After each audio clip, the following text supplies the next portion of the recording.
뉴스 파이팅이 여는 오늘 아침 가장 뜨거운 뉴스가 왔습니다. 뉴스 왓 우영.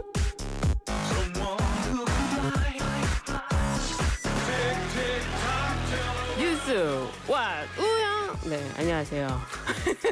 멋지고 듬직하고 똑똑하고 쓰리고 뉴스 잡기 이우영 아나운서와 주요 뉴스 함께합니다. 어서 오세요. 안녕하세요, 이우영입니다. 예, 이우영 아나운서. 오늘 우리 할 얘기가 있죠. 네, 청취율 조사 기간입니다. 청취율 조사 기간 또 어떻게 해야 됩니까? 네, 저희에게 참 중요한 기간입니다. 정말 중요하죠. 네, 청취율 조사 기간에 02로 시작되는 전화 오면 받으셔서 네. YTN 라디오 뉴스 파이팅 배승입니다. 잘 듣고 있다라고 이야기해 주시면 저희에게 아주 네. 큰 힘이 되니까요. 많은 관심과 참여 부탁드리고요. 예. 또 샵 0945 우물정 0945로 저희 문자 참여도 됩니다. 네. 짧은 문자 50원, 긴 문자 100원의 정보 이용료가 부과되고요. 방송 중에 참여해 주신 분들에게 추첨을 통해 커피 쿠폰을 보내드립니다. 커피 쿠폰은 또 그 청취율 조사가 마무리된 시점에 일괄적으로 보내드리니까 왜 안 오냐라고 너무 기다리지 않으셨으면 좋겠습니다. 그래요. 청취율 조사 기간이 시작됐습니다. 참 이렇게 보면 분기별로 빨리 가는 것 같아요. 벌써. 이게 지금 3분기죠? 4분기죠, 4분기. 벌써 어느덧 이렇게 나이를 먹어가네요. 네. 네. 청취율 조사 기간 10월 15일부터 10월 28일까지 여러분 제발 도와주세요. 제가 여기 계속 할지 못할지 청취율 조사 기간에 달려 있습니다, 여러분. 같이 함께 해주시고요. 오늘 첫 번째 소식 전해드리도록 하겠습니다. 뉴스 왔어요. 이번에는요. 어제 전해드렸던 소식인데 한동훈 대표에서 나온 이른바 한남동 라인이요. 여기와 관련된 인적 쇄신 관련 소식입니다. 이 친윤계에서 한동훈 대표가 윤석열 대통령 독대를 앞두고 이런 뭐 라인이라고 주변인들에 대한 공개 언급을 한 것에 대해 굉장히 불쾌하다 이런 반응인데 어떻습니까? 네, 친윤계 쪽에서는 특히 한 대표와 친한계가 김 여사와 네. 가까운 대통령실 인사들의 쇄신이 필요하다면서 그 숫자가 7명가량이라고 지목한 데 대해서 발끈하는 기류인 겁니다. 네. 원조 친윤이라고 불리는 권성동 의원은 네. 한 대표와 측근들이 한마디씩 툭툭 내뱉으면 언론은 이를 빌미로 기사화하고 있다. 평론 수준의 정치라는 것이 당대표와 측근의 역할인가 이렇게 강하게 비판을 하기도 했고요. 예. 법무부 장관 시절 한 대표께서는 왜 국민의 눈높이를 존중하지 않았나라고 비판을 했는데 이게 네. 이제 어제 했던 그러니까 그제 했는데 어제 저희가 전해드렸던 그 발언에 대한 비판이고요. 도곡동 7인회 같은 참모진이 모은 의견이 겨우 그 정도라면 인적 쇄신은 대표실이 우선인 것 같다 이렇게 주장하기도 했습니다. 그래요. 그리고 김어준 최고위원의 경우에는 김어준이 아니라 김재원 최고위원. 네, 김재원 최고위원이 김어준 씨의 유튜브 채널에 나와서 한 대표가 독대에서 무슨 얘기를 할지 만천하에 다 얘기했다. 과연 그게 독대인가 이렇게 비판을 하기도 했습니다. 그래 어제 김재원 최고위원이 방송을 여러 군데 나왔는데요. 다 이 비슷한 얘기를 했습니다. 네. 저 보면은 한동훈 대표와 권성동 의원이 나눈 이야기를 보면은 여당 대표와 여당 대표가 아니라 야당 대표와 대통령실이 싸우는 것 같은데요. 이게 지금 이 독대를 앞두고 있지 않습니까? 네. 그런데 이렇게 자꾸 싸우게 보이는데 대통령실에서는 사실 언급을 자제했는데 어제 입장이 좀 나왔다면서요. 네, 일단 아무래도 재보궐선거를 목전에 둔 시점이기 때문에 이제 대응을 가급적 자제하고 있는 모습이긴 하지만 네. 이 한남동 라인 정리 요구와 관련해서는 유언비어다 이렇게 확실히 선을 긋는 모양새입니다. 네. 뭐가 잘못된 것이어서 인적 쇄신인가 여사 라인이 어딘가라면서 의혹 제기에 대해 대통령실 고위 관계자가 그런 조직은 없다 이렇게 기자들과 만나서 이야기했다고 하고요. 네. 이 대통령실의 라인은 오직 대통령 라인뿐이다. 인사권 결정자는 대통령뿐이다라고 강조를 했습니다. 그래요. 그런데 이런 와중에도 대통령실이 다음 주 초 한동훈 대표와 독대할 거라고 이야기했습니다. 어떻게 되는 겁니까? 네, 이 재보궐선거 이후에 독대가 이뤄질 것이다 이 정도의 네. 보도만 그동안 나왔었는데 다음 주 초에 이뤄질 거라고 공개적으로 대통령실이 예고를 한 겁니다. 네. 독대 불발론이 최근에 이 김 여사에 대한 압박 수위 때문에 있기도 했는데 대통령실이 수습에 나선 것으로 보이고요. 양측 모두 독대 필요성에 공감하는 분위기인데 문제는 또 성사 여부가 선거 결과에도 달려있다 이런 해석이 나오고 있는 상황입니다. 그렇군요. 선거 얘기 나왔는데요. 이번에 재보궐선거 이야기로 넘어가 보도록 하겠습니다. 지역별로 사전투표율 차이가 좀 있다면서요? 네, 중앙선거관리위원회 어제 발표에 따르면 지난 11일과 12일에 치러진 사전투표율에서 네. 네. 영광 군수의 재선거율이 43.06%인데 네. 이게 2014년 사전투표 도입 이래 가장 높은 수치라고 하고요. 오. 그리고 전남 곡성 군수 재선거는 41.44%를 기록해서 지난해 10월에 있었던 서울 강서구청장 보선 사전투표율 22.64%를 크게 웃돌았습니다. 그렇군요. 이렇게 이 호남에서 유독 높은 사전투표율이 나온 배경은 야3당 간 치열한 접전이 작용한 결과로 보인다 이런 전망도 해석도 나오고 있고요. 예. 또 오는 2026년 6월 지방선거의 호남 주도권 다툼을 놓고 양당이 지금 재격돌할 것이라는 전망도 나오고 있습니다. 선거 결과에 따라서요. 네. 반면 인천 강화군수나 부산 금정구청장 보궐선거는 27.9, 20.63%를 기록했는데 네. 지난 2022년 6일 지방선거 사전투표율보다는 근소하게 앞섰으나 이제 호남에 비해서 상대적으로 낮은 수치라고 볼 수 있죠. 네. 특히 이 여당 텃밭으로 분류되는 부산 금정구청장의 경우에는 이 선거의 경우에는 비교적 낮은 사전투표를 보여서 여당이 고전을 면치 못하는 것 아니냐 관측도 나오고 있는데 네. 이번 재보선에서는 조국혁신당과 진보당의 호남 약진 여부 그리고 보수 텃밭인 부산 금정 결과가 향후 전국 향배를 결정질 가늠자가 될 것으로 보입니다. 그렇군요. 16일이니까 지켜보도록 하고요. 국회 국정감사로 가보도록 하겠습니다. 어제 국회 법사위에서 공수처 대상 국정감사를 벌였는데요. 여기서 또 김건희 여사의 의혹과 또 명태균 씨의 대선 여론조사 의혹을 두고 충돌했다는데 어떤 겁니까? 네, 일단 국민의힘 곽규택 의원 공수처의 출범 배경, 예산 대비 업무 산출량, 수사 편향성 등을 지적을 했습니다. 그러면서 이 든 비용에 대해서 이 비용이면 마약 수사청을 만드는 게 낫다 이렇게 비판을 했고요. 예. 끊임없는 논란의 중심에 섰던 공수처에 대해 폐지해야 된다는 주장이 박준태 의원에게 나왔습니다. 네. 또 민주당은 공수처는 민주당 고발수사처라는 말을 들어왔다라고 이렇게 이야기한 유상범 의원도 있었고요. 네. 반면 민주당의 이성윤 의원은 김건희 여사를 찾으려면 이익과 편법이 있는 곳으로 가보라는 국민들의 비아냥이 있을 정도다. 공수처가 결연하게 나설 때라면서 대통령실을 압수수색하라라고 촉구하기도 했고요. 네.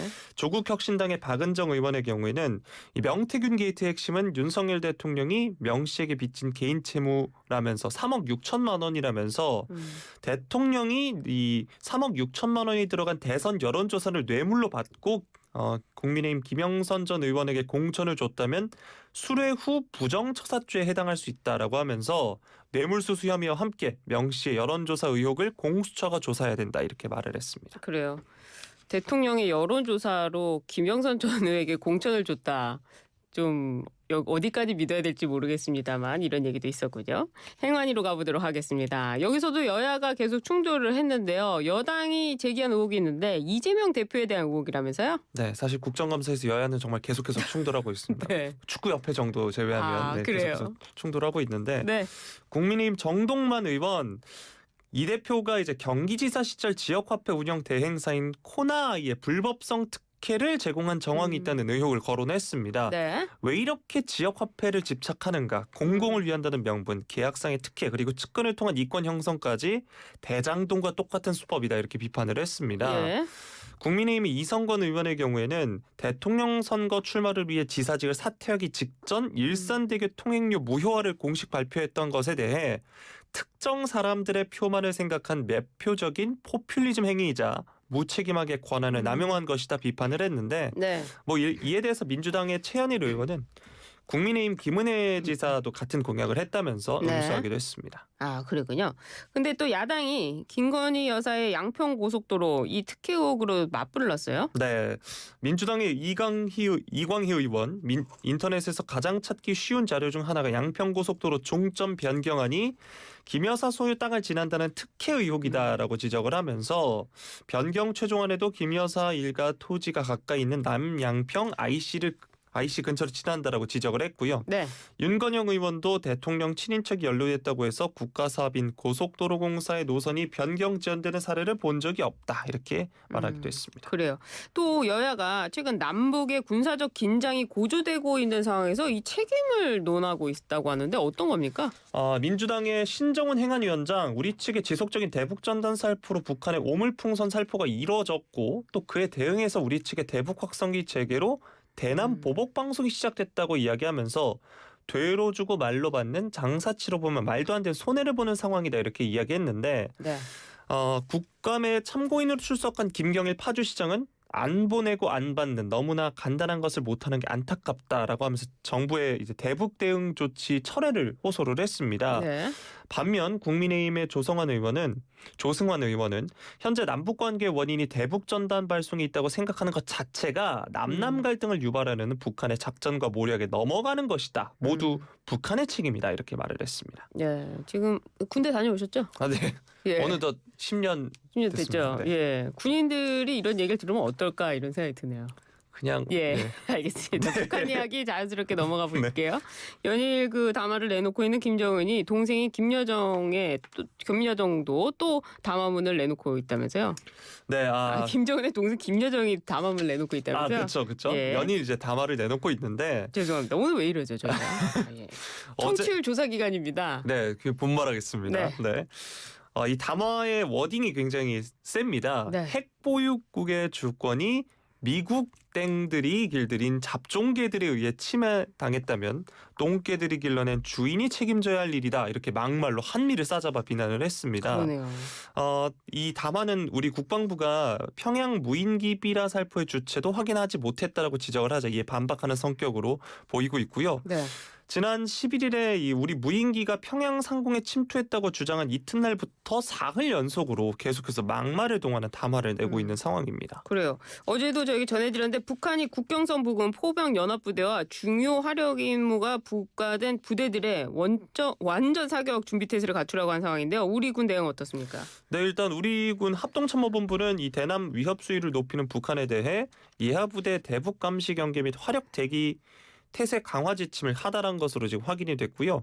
이성준 합참 공보실장, 우리 군은 북한군의 동향을 예의주시하면서 만반의 대비 태세를 갖추고 있다라고 이야기했고, 또 북한에 대해서도 추잡하고 저급한 대남 쓰레기 풍선부터 중단할 것을 강력히 경고한다 이렇게 말을 했습니다. 보여주기식 폭파 등에 대해서도 군은 대비하고 있다는 점을 대답하기도 했습니다. 그래요. 이 소식 계속 전해드리게 하고 올해 노벨경제학 수상자 소식이 전해졌는데요. 공동 수상자 3인인데 어떤 분들이죠? 네, 국가 간 부의 차이 연구에 기여한 미국 매사추세츠 공대의 교수인 다론 아제모울루, 사이먼 존슨 그리고 사이먼 존스도 이제 MIT 매사추세츠 네. 공대고요. 또 미국 시카고대 교수 제임스입니다. 네. 스웨덴 왕립고학원이 제도가 어떻게 형성되고 번영에 영향을 미치는지에 대한 연구 공로를 인정해서 이들에게 노벨 경제상을 수여하기도 했는데요. 했다고 이렇게 밝혔는데요. 이 많은 분들이 보셨던 사진이 굉장히 사진이요? 유명하잖아요. 어떤 거죠? 누구죠? 아제모울루 네. 교수가 특정 남한과 북한의 사진을 비교한 그 사진으로 많이 화제가 됐는데 그래요.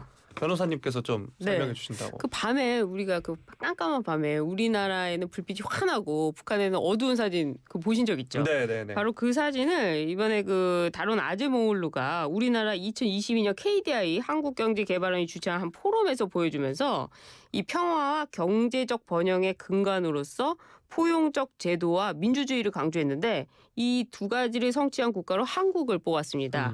이 남북한 체제와 제도 차이가 경제 격차로 이어졌다는 점을 설명하는 과정에서 바로 그 한반도 야경 사진을 냈었는데요.